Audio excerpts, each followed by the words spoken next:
I remember the day the doctor said I'd never see again. She'll never know what I've done. But I can see now, and you will learn what it means. She was blind. Or at least, that's what her husband believed. The day her sight returned, she saw the truth he never meant her to see. And from that moment on, she started pretending just long enough to destroy him. Eleanor Ashford had made a career out of darkness. After an accident in her 20s stole her sight, she learned to navigate by sound and smell, by the texture of a banister and the hush of a room. Readers loved the way her novels noticed what others missed, the change in a footstep when a man lied, the tremor in a teacup when a woman was afraid. Critics called it genius. Eleanor called it survival. She lived in a Georgian townhouse in Hampstead where everything stayed in its place. Rugs were pinned, chairs aligned, corners memorized. The garden was mapped by scent, rosemary near the path, damp roses after rain. An old apple tree that dropped fruit with a soft bruise. Her world was smaller than it should have been, but it felt orderly, and order was comfort. Rupert Langley arrived like someone stepping into a role he already owned. He was introduced by an editor, spoke with effortless charm, and never treated Eleanor as fragile. When he proposed 8 months later, he pressed her hand to his heart and promised he would be the safest thing in her life. She married him because she wanted that to be true. For a while, Rupert was attentive in ways that looked like devotion. He managed her schedule, filtered calls, handled the finances she found tedious. He guided her through doorways, read contracts aloud, poured her coffee before she asked. It was easy, with fame and deadlines, to let him take the wheel, and Rupert did not demand control. He offered it, wrapped in concern. Slowly, though, he began to narrow her life. That dinner will exhaust you. That journalist is cruel. Your friend Cressida is too chaotic. He said it gently, always gently, until Eleanor stopped noticing the walls being built. Cressida Morley had been Eleanor's best friend since university, loud, loyal, impossible to intimidate. She called Eleanor darling, and never lowered her voice around her, never pitied her, never asked permission to treat her like a whole person. When Rupert sighed about Cressida, Eleanor pushed back at first. Later she grew tired of fighting. Rupert's worry was a tide. Resisting it took energy she needed for writing. Then, on an unremarkable Tuesday, the dark shifted. Eleanor woke before Rupert with a headache like pressure behind her eyes. She lay still, breathing, until a pale smear appeared beneath her eyelids, a warmth that wasn't pain. She blinked. The smear sharpened into a rectangle, a window. The room swam into existence in muted color. Cream lamp, gray curtains, the dark wood of the wardrobe. Eleanor sat up so fast she nearly toppled. Rupert stirred. "Ellie, you all right?" She stared at his face, a stranger made from a familiar outline. "Rupert," she whispered, voice cracking, "I can see." His expression flashed, shock first, then something else, swiftly hidden by a practiced smile. "That's incredible," he breathed, pulling her into his arms. He kissed her hair and spoke about calling her specialist, doing tests, being careful. His words sounded right, but Eleanor, who had spent years listening to what people didn't say, heard a thin metallic note under his excitement. Fear. Professor Harrington confirmed it that afternoon. Rare, possible, unstable. Eleanor left the clinic dizzy with possibility. In the car, London blazed with color, red buses, wet pavement reflecting streetlights, faces in motion. Rupert's hand rested on her knee like an anchor. At home that evening, Rupert made tea and insisted she rest. He watched her watch the room as if sight were a performance.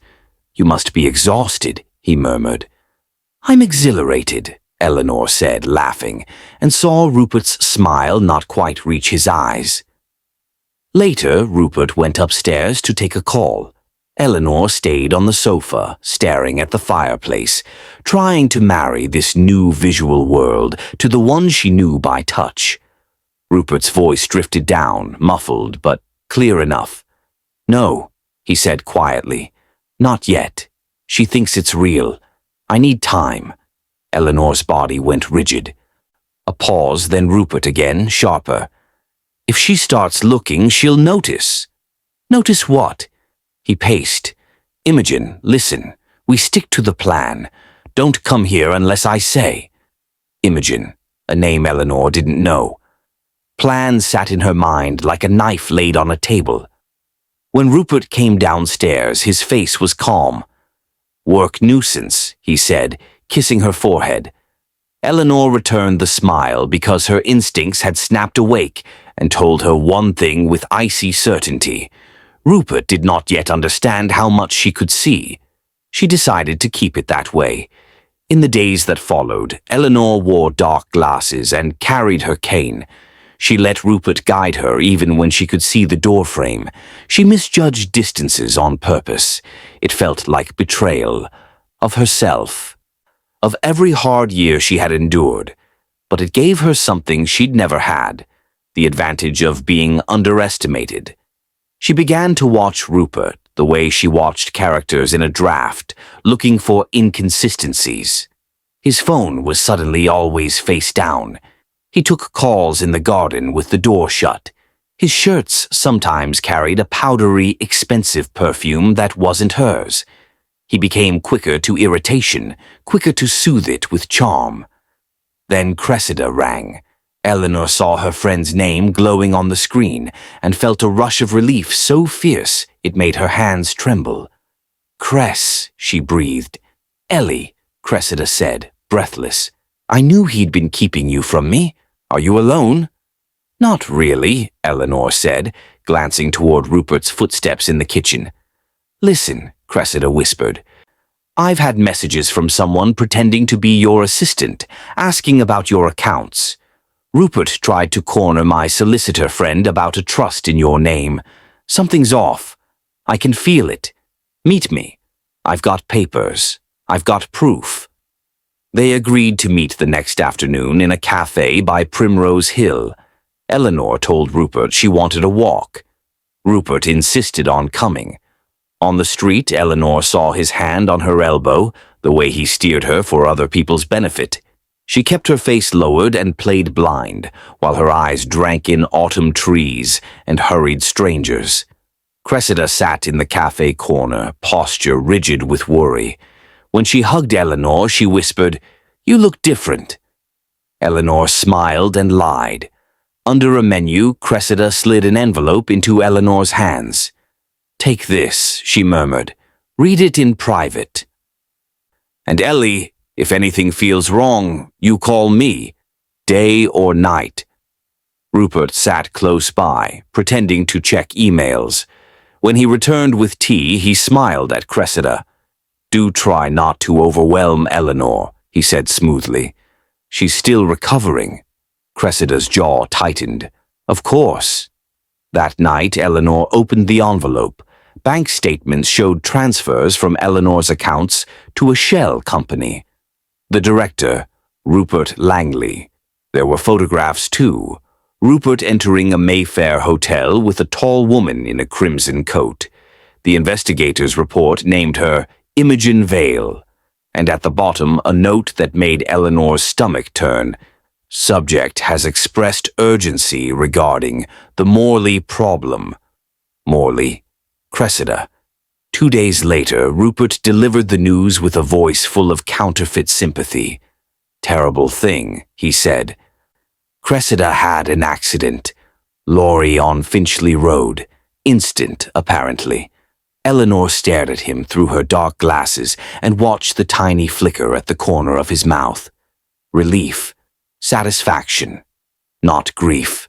"No," Eleanor whispered, because that was what a devastated friend would say.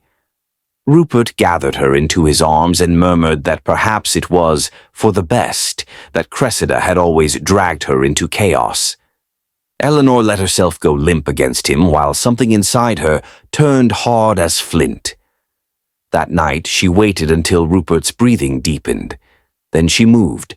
She found a ring of keys in his jacket and opened his locked study, a door he had never locked before. Moonlight cut across his desk.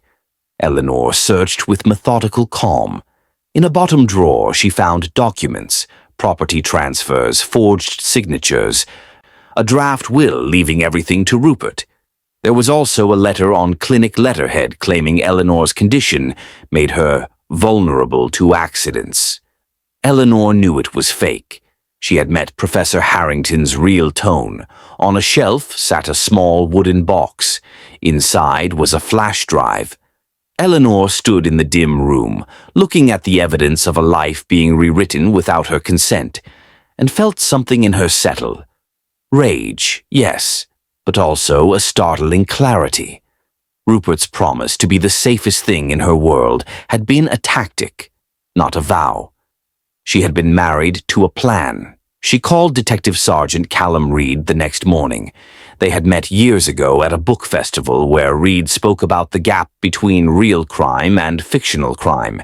He had been blunt, dryly funny, and kind in a way that didn't feel like charity. He had offered his card, in case you ever want a copper to check your plot holes. Eleanor had tucked it away and forgotten it.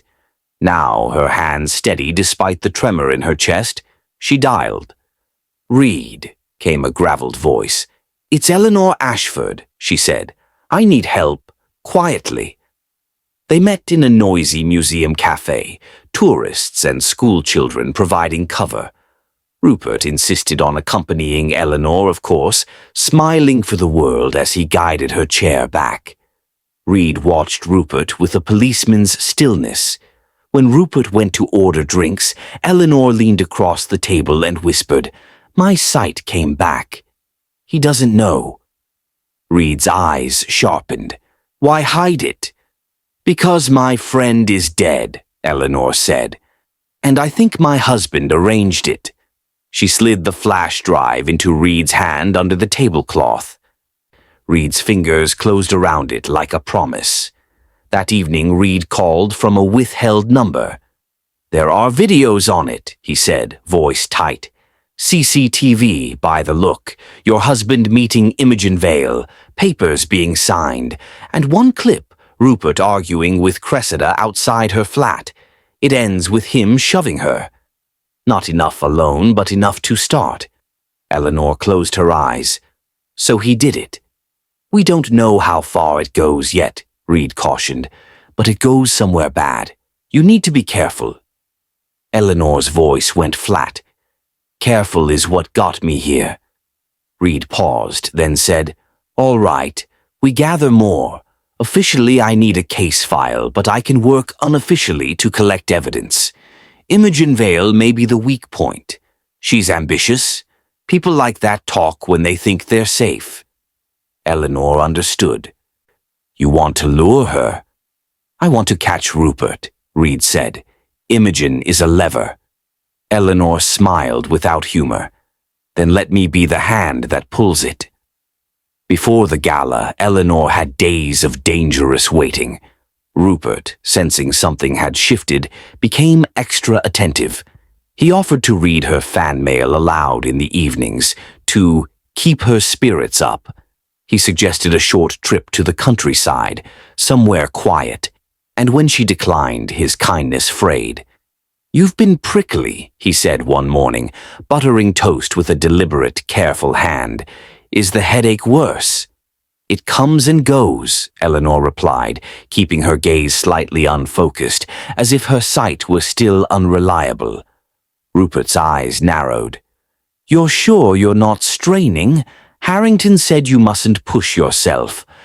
A fall could be disastrous." The warning was wrapped in concern, but it tasted like threat. Eleanor smiled gently. "I'm being sensible." Later that day, Rupert left for a meeting, and Eleanor did something she had not done alone in years. She went out without telling him. She chose a coat with deep pockets, slipped on her glasses, took her cane, and walked to the tube. The station was a riot of movement, people brushing past, advertisements flashing, fluorescent lights too bright. But Eleanor's body remembered the rhythms of crowds. She let her cane tap, let strangers give her space, while her eyes tracked exits and cameras and faces. Cressida's flat was in Kentish Town, above a florist that always smelled of wet stems. Eleanor stood on the pavement, throat tight, and looked up at the windows that had once glowed with laughter. Police tape had been removed, but the building still carried the hush of loss. A neighbor recognized her and offered the kind of sympathetic murmurs Eleanor could not bear. Eleanor asked politely if Cressida's family had collected everything. "Not yet," the neighbor said. "Her mum's in bits. She's coming next week." Eleanor nodded, thanked her, and went inside. The door to Cressida's flat was locked, but Cressida had once insisted Eleanor memorize the hiding spot of a spare key for emergencies. Under the third step on the stairwell, taped to the underside, the key still waited. Eleanor's hands shook as she peeled the tape free. Inside, Cressida's home felt like a paused song. A half-finished crossword lay on the table. A mug sat by the sink with lipstick on the rim. Eleanor walked slowly, letting herself see what grief usually spared. The abandoned toothbrush, the coat still hanging by the door. In the bedroom, Cressida's desk drawers were neatly labeled. Eleanor opened the top one and found a folder marked in bold pen. "R.U." Inside were printouts, more bank transfers, more photos, a handwritten list of dates and addresses. Cressida had been building a case, piece by piece, and Eleanor's chest tightened at the thought of her friend doing it alone. At the bottom of the folder was a small notebook. Eleanor flipped it open and saw Cressida's looping handwriting. "If I'm wrong, bin this. If I'm right, Ellie needs it." The last page contained a single line that made Eleanor's stomach drop. "He's looking for a doctor who will sign anything." Eleanor tucked the notebook into her coat and left quickly, locking the door behind her, returning the spare key to its hiding place like a ritual. On the street she felt exposed, as if Rupert's eyes could be anywhere. Her phone buzzed as she reached the tube barrier. Rupert's name lit the screen. "Hello?" Eleanor said, breath steady. "Where are you?" Rupert asked. His voice was soft, but the softness had teeth. "In the garden," Eleanor lied. "With Mrs. Patel. We're trimming the rosemary." A pause. Eleanor imagined him picturing her in the garden, helpless and safe. Then he said, "Strange. Mrs. Patel is at the chemist. She texted me." Eleanor's mouth went dry. She had underestimated his surveillance. "Oh," she said, forcing a small laugh. "Then I must have misheard. I'm inside, in the sitting room." Another pause, longer. Then Rupert's voice warmed again, the charm clicking back into place. "All right, love. I'll be home soon. Don't move things around, yes? I don't want you tripping." Eleanor ended the call and leaned against a pillar, heart banging. The net was tightening. She texted Reed a single word. "Now." They met that evening near Embankment, under the yellow glow of street lamps. Reed arrived with a plain backpack and the alert posture of a man on duty. "You're shaking," he said. "I went to Cressida's flat," Eleanor admitted, handing him the notebook. "She left this for me. Rupert is watching me more closely than I thought." Reed read the line about the doctor and swore under his breath. "That matches the forged letter. It also means he's thinking about making your death look medical." Eleanor's pulse slowed into a cold, controlled rhythm. He already hinted at it, talked about falls, accidents. Reed looked her in the eyes. "If he realizes you're investigating, he won't wait." "I know," Eleanor said. "That's why the gala has to work. But I need something else, something that links him directly to Cressida's death, not just money and threats." Reed nodded slowly. "Then we push him. We make him talk. Sometimes a man like Rupert can't resist boasting when he thinks he's about to win." Over the next days, Reed coached Eleanor in small, dangerous theater. In public, she would play fragile. In private, she would plant careful suggestions, mention Cressida's inquest, ask about the lorry driver, wonder aloud how someone could arrange something so precise. Rupert would respond with reassurance and subtle corrections, the way liars do when they can't help polishing their own story. It worked, partly. Rupert began to slip. One night, as he guided Eleanor up the stairs, he said casually, "The driver was probably distracted. Those roads are lethal." Eleanor paused on the step. "How do you know it was a driver?" she asked softly. "The news said lorry, but didn't mention the driver's statement." Rupert's hand tightened on her elbow. "Did it? I suppose I read a longer article." Eleanor nodded as if satisfied. Inside, she marked the slip like a pin in a map. Another evening, Rupert poured her a glass of wine she hadn't asked for. "It'll help you sleep," he said. Eleanor lifted it, pretending to smell it appreciatively, while her eyes watched the faint, oily sheen on the surface. Not wine. Something mixed in. Her stomach clenched. "Thank you," she said, then set it down untouched. Later, when Rupert left the room, she tipped it into a plant pot and watched the soil darken. The next morning, the plant's leaves curled, as if scorched. She told Reed. Reed's jaw went hard. "He's testing," he said. "He wants to see if he can make you ill and blame your condition." Eleanor swallowed rage. "He won't get a second test." By the time the gala arrived, Eleanor was exhausted from pretending weakness, but her resolve had sharpened into something almost calm. Rupert thought he was steering a blind woman. In truth, Eleanor was letting him walk toward the cliff he had built for her. In between plotting, Eleanor practiced seeing like someone learning a new language. She read street signs from the back seat of a cab, traced faces in the underground, studied her own reflection until she recognized the woman staring back. Sight was not simply pictures. It was information, relentless and sometimes cruel. She understood why the specialist had warned about strain. Some nights her eyes ached and the world swam, and she forced herself to put the glasses back on and let darkness rest. Reed, meanwhile, built a quiet lattice of proof. He copied the drive, logged timestamps, compared Rupert's movements with bank transfers.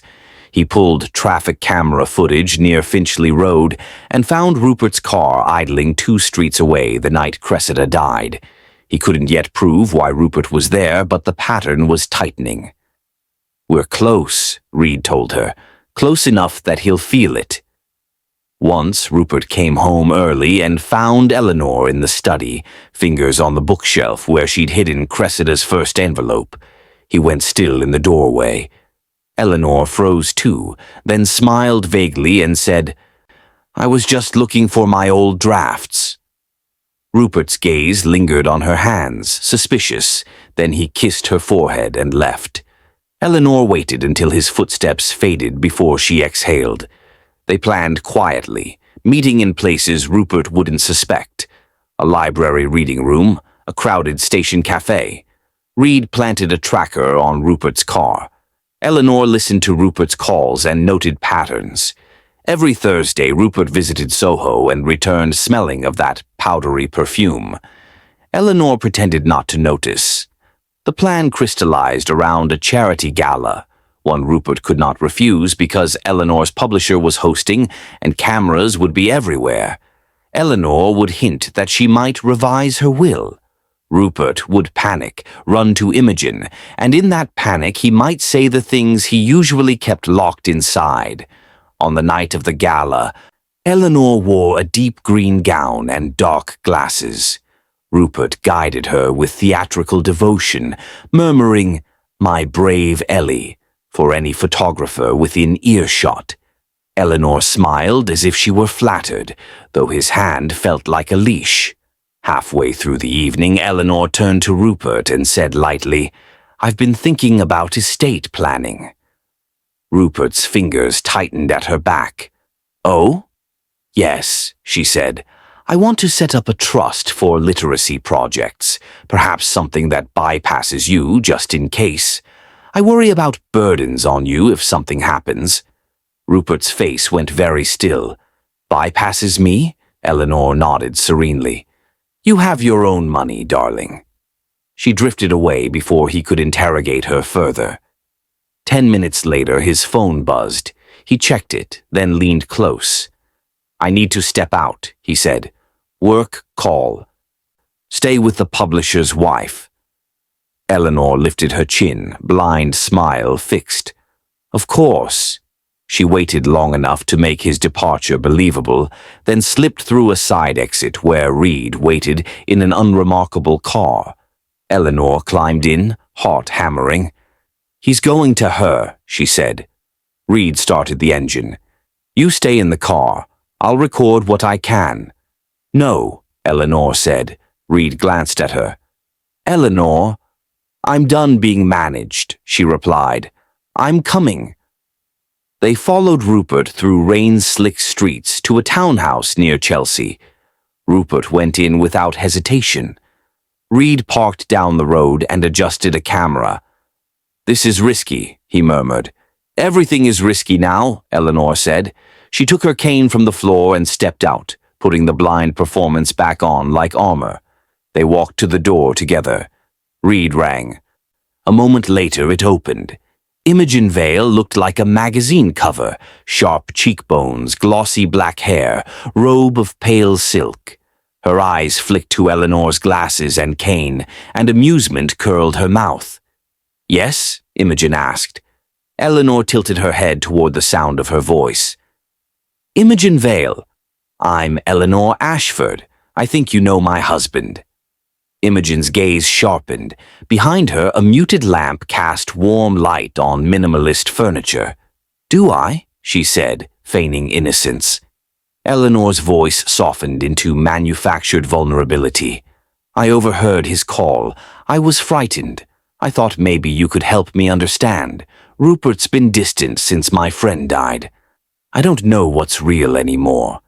Reed spoke calmly. "I'm here only to make sure she's safe." Imogen considered, then stepped back, opening the door wider. "Come in then," she said, voice like velvet. "If you've come here, you might as well hear the truth." Inside, Rupert appeared in the hallway and froze when he saw Eleanor. "Ellie?" His voice cracked just a little. "What are you doing here?" Eleanor turned her face toward him, acting confused. "Rupert? You said you had a work call." Rupert recovered quickly, a grin snapping into place. "Yes, work. Ellie, love, it's late. You shouldn't be out." Imogen leaned against the doorway, watching Rupert as if he were entertainment. "Don't send her away," she purred. "She's finally turned up at the party." Eleanor took a slow step forward. She could see Rupert's tension now, the tight jaw, the whitened knuckles. She could see he was calculating how to regain control. "Is it true?" Eleanor asked, trembling on purpose. "Are you with her?" Rupert exhaled like a man forced into a nuisance. "Ellie, you don't understand. She's someone I consult. It's nothing." Imogen laughed. "Nothing? Rupert, you told me she was convenient, a brand. A fortune you could manage while she stumbled around in the dark." Rupert snapped, "Imogen." Eleanor felt the words land inside her like stones. She kept her face turned toward Rupert, blind pose still intact. "Convenient," she whispered. Rupert reached for her arm. "We're leaving. Now." Imogen's eyes glittered. "Oh, let her stay. It's rare to see you cornered." Eleanor's voice went quiet. "What did you mean by plan, Rupert? And what did you mean when you said I'd notice if I started looking?" Rupert's hand stopped mid-reach.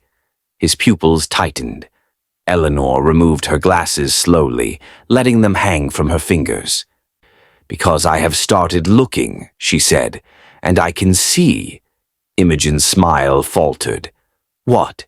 Rupert's face twisted, raw anger breaking through the varnish. "You can see," he hissed, as if the words were a betrayal. "Yes," Eleanor said, "and I found the forged will. I found the fake medical letter. I found the money you stole."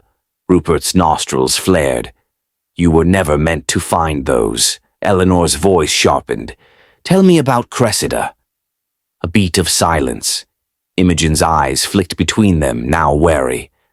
Rupert's laugh was short, ugly. "Your friend stuck her nose where it didn't belong." Reed's camera lifted slightly. "Say it again," he said, tone calm and lethal. Rupert's gaze snapped to Reed. "You're not police," he sneered. Reed didn't blink. "Try me." Rupert's eyes darted to the door. Eleanor saw the instant he decided to run. He moved suddenly, snatching a heavy glass ornament from a side table and swinging it at Reed. Reed ducked, but the ornament clipped his shoulder. He grunted. Rupert lunged toward the exit. Eleanor reacted without thinking. Years of living by sound had trained her timing. She stepped into Rupert's path and slammed her cane across his shins. Rupert yelped and stumbled. Eleanor grabbed the back of his suit jacket and yanked hard, using his momentum. Rupert hit the floor with a grunt. Imogen screamed. Reed pinned Rupert's arms. "Call it in," he snapped. Eleanor's hands shook as she dialed emergency services, but her voice stayed steady as she gave the address. Sirens arrived quickly. Blue lights washed the walls. Uniformed officers stormed in and hauled Rupert up, cuffing him while he spat furious threats about lawyers and reputations. Imogen sat on the sofa, pale now, her confidence leaking away. When an officer asked if she would give a statement, she looked at Rupert's contorted face, and then at Eleanor, really looked, and swallowed. "Yes," she said quietly. "I will." The investigation unfolded like one of Eleanor's plots, only the stakes were bodies instead of pages. Financial records backed Cressida's envelope. The forged medical letter was traced to a shady private firm Rupert had paid. The tracker and surveillance showed Rupert's secret meetings. And then the lorry driver was found, a man with a gambling debt and a new, unexplained deposit. He admitted he'd been paid to frighten a woman crossing the road. He claimed he hadn't meant to kill her. He cried in interrogation until his face blotched red, and Eleanor sat in the next room listening, nails cutting half-moons into her palm. When Eleanor sat through the inquest, she kept her hands folded, nails biting into her palms. She watched Cressida's mother weep and felt grief surge like a tide. There was no revenge sharp enough to repair that absence, but there was, at least, truth. Rupert's trial drew headlines. Papers loved the story of the blind best-selling novelist who regained sight and caught her husband. They printed photos of Eleanor in dark glasses, even though she no longer needed them, because the image sold, the tragic heroine. Eleanor refused interviews. She let her solicitor speak. She gave one statement in court, voice calm as she described the forged will, the stolen money, the call she overheard. She watched Rupert's face as he realized the narrative was no longer his. He was convicted of fraud, forgery, conspiracy, and culpable involvement in Cressida's death. When the verdict was read, Rupert's eyes met Eleanor's with a final, poisonous certainty, as if he believed he still owned some part of her. Eleanor held his gaze and let him see nothing but emptiness. Then he was led away. Afterwards, Eleanor returned to Hampstead and changed the locks herself.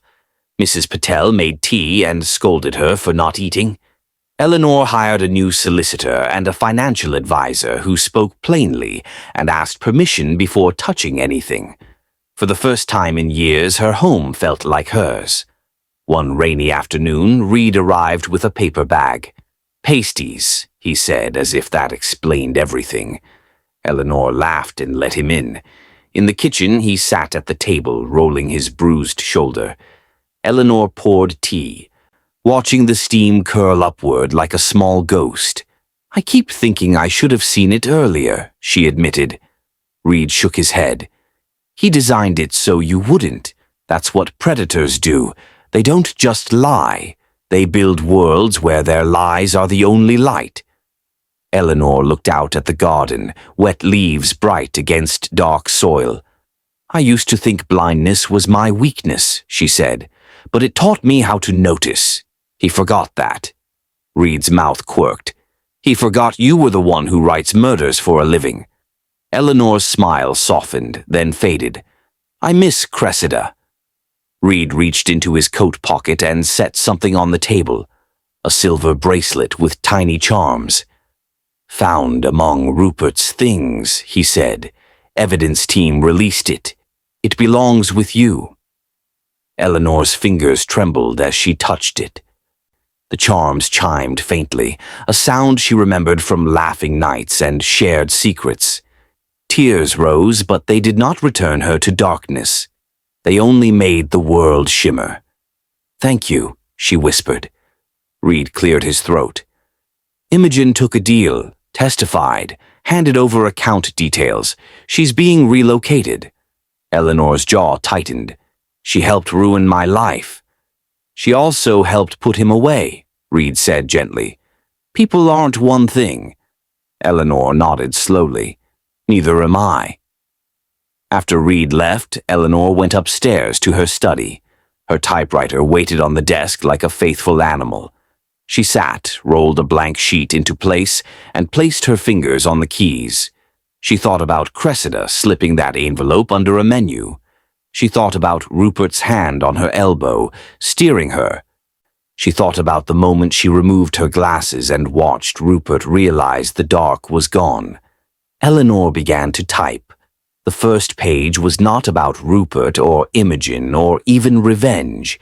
It was about how a person can live inside a story someone else writes for them, and how terrifying it is to step out of it. It was about the difference between being looked after and being controlled. It was about the moment light returns and you realize what has been happening in the shadows. Outside, London carried on.